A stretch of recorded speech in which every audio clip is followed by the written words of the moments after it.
SBN 청취자 여러분 안녕하세요.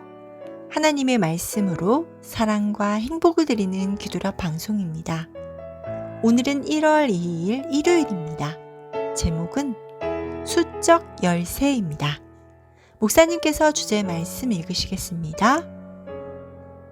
여호와께서 기드온에게 이르시되 내가 이 물을 핥아먹은 300명으로 너희를 구원하며 미디안을 내 손에 넘겨주리니 남은 백성은 각각 자기의 처소로 돌아갈 것이니라 하시니.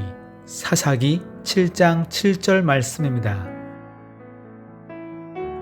찬미가 479장 예수여 나의 맘에 이 찬미를 함께 들으시고 목사님과 말씀 나누겠습니다.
역전승이라는 말은 언제 들어도 짜릿합니다. 지고 있다가 바로 반전을 시켜 승리하는 것이지요. 우리는 이런 경우를 스포츠에서 자주 접하곤 합니다. 우리 편이 거의 지고 있는 상황이지만 바로 역전을 해서 이기는 장면들이 자주 연출되곤 합니다. 그런데 가장 짜릿하고 기분 좋은 역전승은 경기가 마치기 몇 초 전에 경기를 뒤집는 것입니다. 거의 졌다고 생각하고 다 포기하고 있는 순간에 득점을 하여 승리하는 것은 생각만 해도 행복한 순간이 아닐 수 없습니다. 스포츠 말고도 우리 생활 속에서도 이런 경우는 종종 있습니다. 올해가 대선의 해이지요. 이제 곧 대통령을 선출할 텐데요. 선거 중에서도 막판 뒤집기가 있는 것입니다. 그런데 이런 역전승을 거두기를 좋아하시는 분이 바로 하나님이십니다.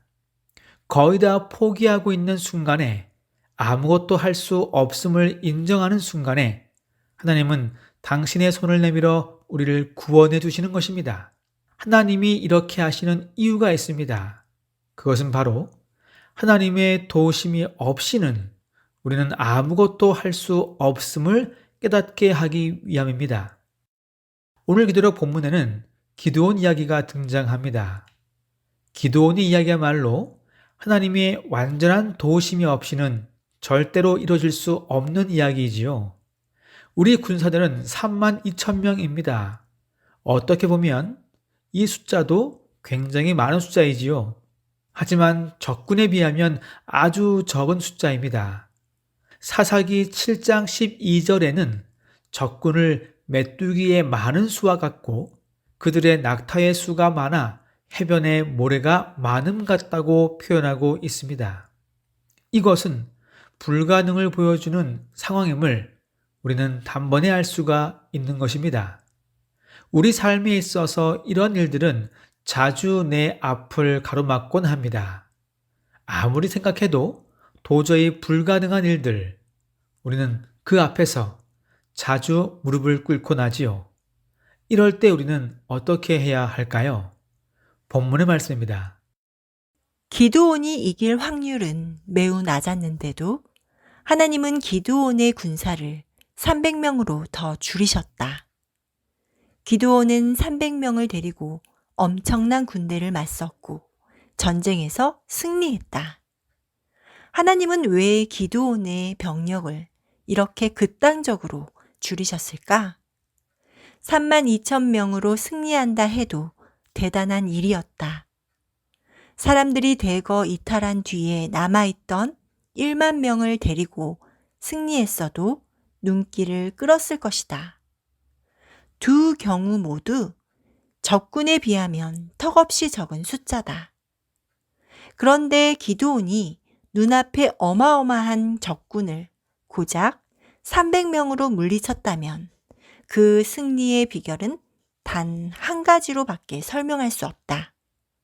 바로 하나님께서 자기 백성과 함께 하셨다는 것이다. 이것이 하나님의 계획이었습니다. 하나님 입장에서는 전쟁에서 승리하는 것이 그리 중요한 일이 아니었을 것입니다. 백성들이 하나님과 함께 하심을 깨닫는 것이 주 목적이었습니다. 그래서 승리할 수 있었다. 하나님 없이는 도저히 불가능한 일이었다. 그러므로 평생 하나님을 의지하며 살자. 이것이 백성들을 향한 하나님의 계획이었습니다. 그렇게 하기 위해서는 도저히 불가능한 상태로 그들을 두어야 했습니다. 그러므로 32,000명에서 1만 명으로 줄이신 것이고 다시 1만 명에서 300명으로 줄이신 것입니다. 하나님의 섭리는 우리의 상상을 초월합니다. 그분의 지혜를 우리는 따라갈 수가 없습니다. 그래서 그분의 명령을 그대로 받아들이고 순종해야 하는 것입니다. 본문의 말씀입니다. 하나님은 자기 백성을 구원하기에 앞서 아무리 해도 안 될 것 같은 상황 속에 그들을 놔두시는 경우가 종종 있다. 그런 상황에서 구원받는다면 두말할 나위 없이 그것은 하나님의 구원, 하나님의 해방, 하나님의 치유이다. 사랑하는 믿음의 가족 여러분, 2022년도에는 어떤 신앙의 계획이 있으십니까?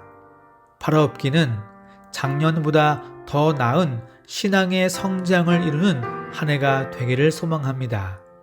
우리는 더 이상 어린 신앙에 머물러 있으면 안 됩니다. 더 성장해야 합니다. 언제까지 엄마가 주는 젖만 먹고 있을 수 있겠습니까? 더 성장하여 딱딱한 음식도 먹을 줄 알아야 합니다.